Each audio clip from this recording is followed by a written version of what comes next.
Good morning. It's Thursday, January 20th. We're bringing you the latest news making headlines to help start your day. Fire tears through an Atlanta apartment building, sending people out into the streets. Our Tori Cooper is at the scene where firefighters have been battling this blaze for the past 4 hours. Tori, what can you tell us?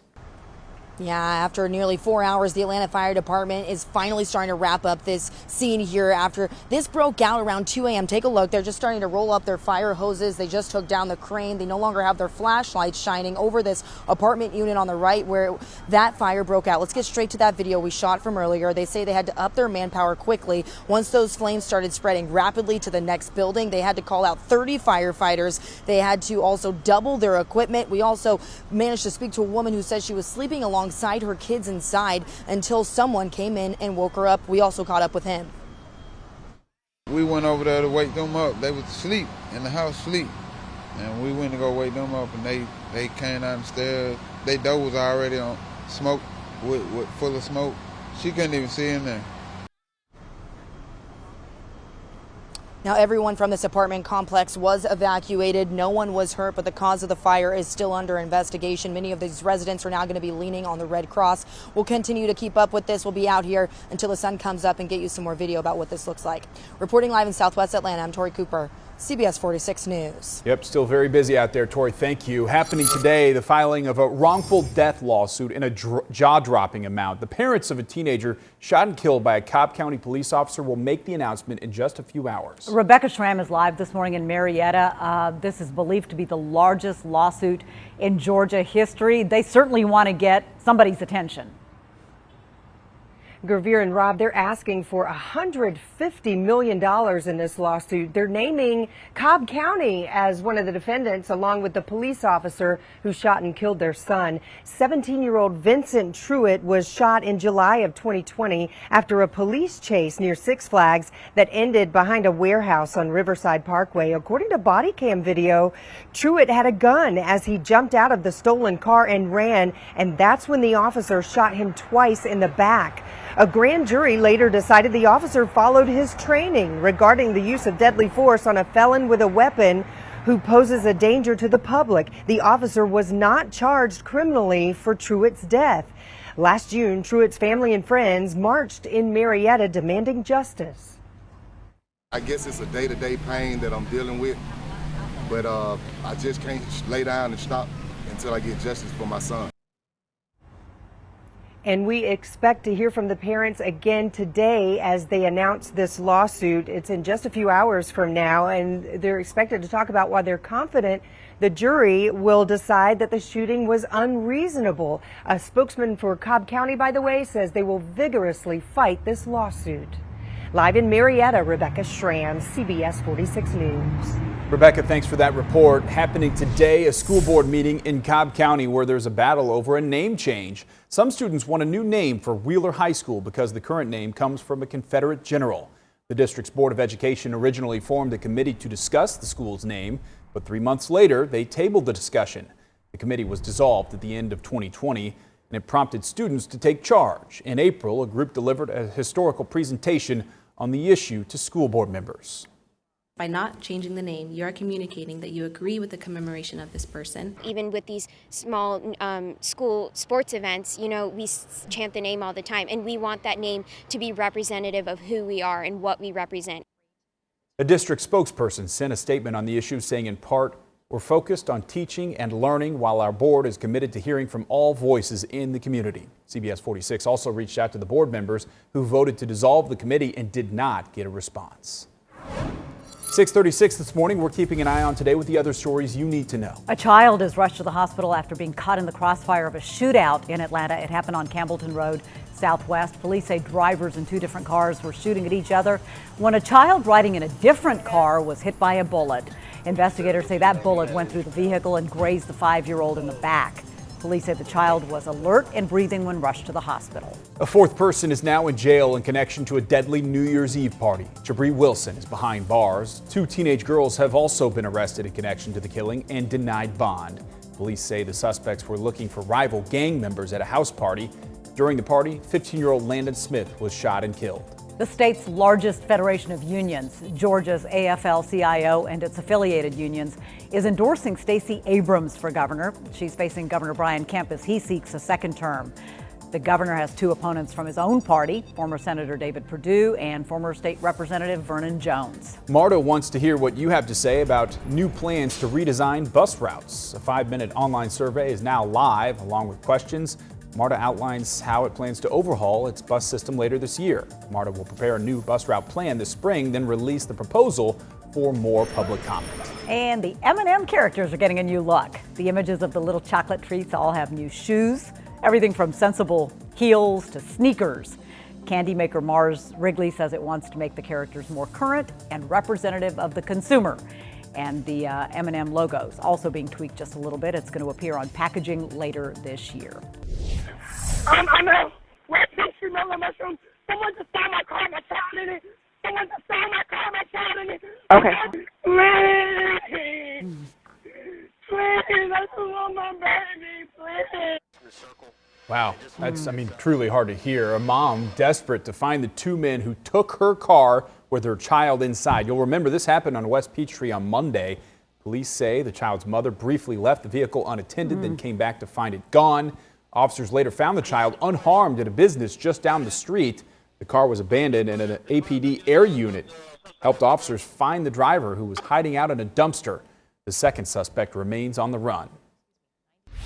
In just a few hours, doctors from some of Georgia's major hospital systems will speak about the state of the pandemic here in Metro Atlanta. Doctors from Children's Healthcare, Emory, Grady, Piedmont, and Wellstar are all set to talk. It comes as hospitals in other states continue to sound the alarm about packed ICUs. At this Missouri hospital, cases have nearly tripled since December. Out of 286 COVID patients, just 15 are vaccinated. It sounds like you were scared to take the vaccine. Yeah, I was. Everyone kept telling me not to. What do you want those people to know now? Take the vaccine. It's very, very important. Only 53% of Missouri's population is vaccinated. Georgia is not much better. Just 54% of Georgians are fully vaccinated. Happening today, jury selection is set to begin in the federal trial for 3 former Minneapolis police officers charged with violating George Floyd's constitutional rights. The 3 men are charged with depriving Floyd of his civil rights when fellow officer Derek Chauvin used his knee to pin Floyd down. Those officers are separately charged in state court with aiding and abetting both murder and manslaughter. The congressional committee investigating the January 6th insurrection has begun looking through newly released documents from the Trump administration. The former president was trying to block the release, but yesterday the Supreme Court refused his request. The documents include presidential diaries, visitor logs, speech drafts, and handwritten notes dealing with January 6th. All are from the files of former Chief of Staff Mark Meadows. Today marks the 1-year anniversary of the Biden presidency, and it comes as Mr. Biden's approval ratings have fallen 17 points since the beginning of the presidency. In his first news conference in 10 months, the president blamed Republicans for his stalled agenda, saying, quote, "One man out of office is intimidating the entire party." I've had 5 Republican senators talk to me, bump into me, quote unquote, or sit with me, who've told me that they agree with whatever I'm talking about for them to do. But Joe, if I do it, I'm going to defeat it in a primary. Polls also show declining support for the president's handling of the pandemic, something he did acknowledge yesterday. Well, you're soon going to start paying more to wash your clothes. The maker of Tide and Gain laundry detergent is raising prices by about 8% starting next month. Procter & Gamble also makes Downy fabric softener and Bounce dryer sheets. The company says a move's going to offset some cost pressures. The hike comes as U.S. consumer prices jumped 7% last year. That's the steepest climb price in nearly 40 years. Georgia quarterback Stetson Bennett made it official. He posted on Instagram, "One more year, let's roll." Bennett will receive his 6th year since the NCAA is allowing players to return because of the pandemic in 2020. He was just named Offensive MVP of the Dogs' national championship win over Alabama. He went 17 for 26 with 2 touchdowns. He was good when the Dogs needed him to be. In the meantime, JT Daniels will not be back in Athens. Daniels has officially entered the NCAA's transfer portal. Daniels plans to transfer after graduating from UGA in the spring. As a graduate, he is eligible to play right away for somebody else. Daniels was 7-0 as Georgia's starting quarterback, but he suffered some injuries and then was replaced by Bennett, who took the Dogs on that awesome run. Welcome back. Developing this morning, an 11-month-old girl is in critical condition after being shot in the Bronx just 2 days shy of her first birthday. Police say she was parked in a parked car with her mother when a stray bullet hit her. The shooting is the latest in a rash of violent incidents. New York's mayor says it's a wake-up call and says it's time for tougher measures for violent criminals. This is not the city our children should grow up in. This is an assault, an abandonment on all levels of government. That we have an endless flow of guns. Investigators say the bullet came from a man who had opened fire on another man in the street. The two men ran off and no one is in custody this morning. Your time right now is 6:26, and with the Omicron variant and continued pandemic causing a massive teacher shortage, the governor of New Mexico is trying something different. She's getting her license to be a substitute teacher. The governor, Michelle Grisham, says she can substitute as soon as next week. She's calling on other state employees and National Guardsmen to get licensed too. It comes as sudden closures have plagued Albuquerque's public schools and school districts nationwide. And in a major reversal, Starbucks says it's no longer going to require its U.S. workers to be vaccinated against COVID. The coffee giant says it's responding to the Supreme Court's ruling last week, where justices blocked the Biden administration's plan to require vaccines or regular COVID testing at companies that have 100 or more employees. The pandemic, gas prices, food shortages, they're issues on the minds of so many Americans this winter. Washington News Bureau's Ted Ferrielli brought those concerns to Vice President Kamala Harris during a one-on-one interview. What do you say to Americans who are counting on you to end this pandemic? We are all 2 years into this frustrated. None of us want to wear masks. In a one-on-one virtual interview with our Washington News Bureau, Vice President Kamala Harris credited the more than 200 million Americans for getting vaccinated. She was optimistic about new treatments and tools, but admitted, "There's more work to be done. There's no doubt about that." The Biden administration tried to get more people vaccinated by requiring large businesses to mandate the shot, but the Supreme Court struck that down last week. I asked the vice president, what's the new plan? She did not directly answer, but did praise businesses requiring vaccinations. There are employers who don't need to be told what to do. They're taking it in their hands to say what's in the best interest of the safety of the people who work in their workplaces. And then there's the pinch at the pump. Despite the administration opening the oil reserves at the end of November, this week the price of oil hit its highest since 2014. Adding to that, Americans are dealing with a lot of empty grocery store shelves. What tools does the Biden administration have to address these pocketbook issues? We got to deal with the supply chain in terms of opening up our ports. We've got to work 7 days a week, 24 hours a day. What else do we need to do? Bring down the cost of living. The White House wanted to do that through the Build Back Better Act, but it's essentially dead after West Virginia Democratic Senator Joe Manchin said he'd vote no. I asked the vice president what they plan to do now. Part of what we are committed to doing is saying, let's bring down the cost of childcare. Even if the White House can get the holdout Democratic senators on board, the Senate is still split 50-50. Vice President Harris would have to cast the tie-breaking vote, which she's already done 15 times. In Washington, I'm Ted Fioraliso. COVID cases continue to climb across the country and here in Georgia. In the last 24 hours, our state saw over 17,000 new cases and 26 additional deaths from the virus. Sandy Springs is opening a new COVID-19 testing site located at 620 Morgan Falls Road. It's open Monday through Friday from 8:30 to 4:30 and on Sundays from 8:30 to noon. The site is drive-through only, no appointments needed.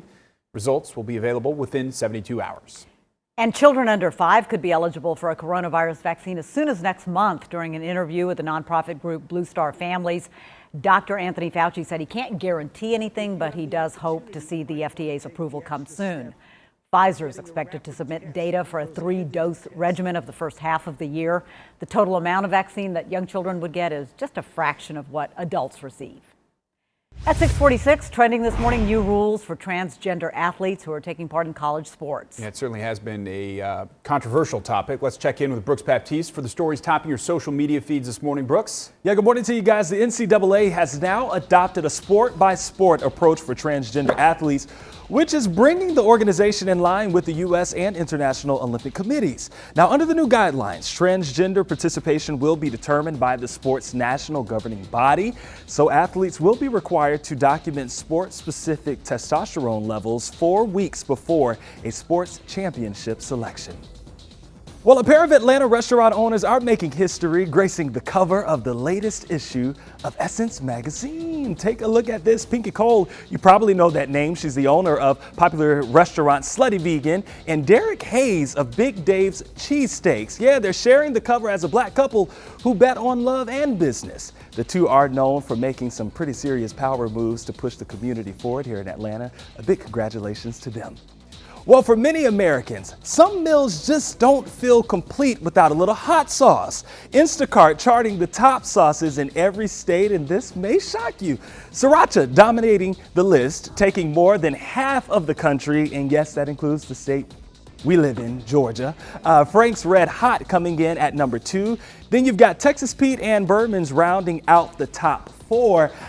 I'm a little surprised, guys. Louisiana was not on that list. I know, because Crystal in Louisiana is like number 1. I mean, I think they're the hot sauce for the Saints, the official hot sauce for the New Orleans Saints. You go to any restaurant, you're going to see Crystal's on the table. Yeah. So we got an official hot sauce of a team. Pretty soon we're going to have a state hot sauce. Why not? Like we have a state bird and a state flower. We got a day for everything, so why not? As long as it's not Tabasco, I'm okay. Thanks for watching CBS 46 News. Watch us live wherever you are, our mobile and our streaming news app. You can also watch us on Roku, Apple TV, and Fire TV.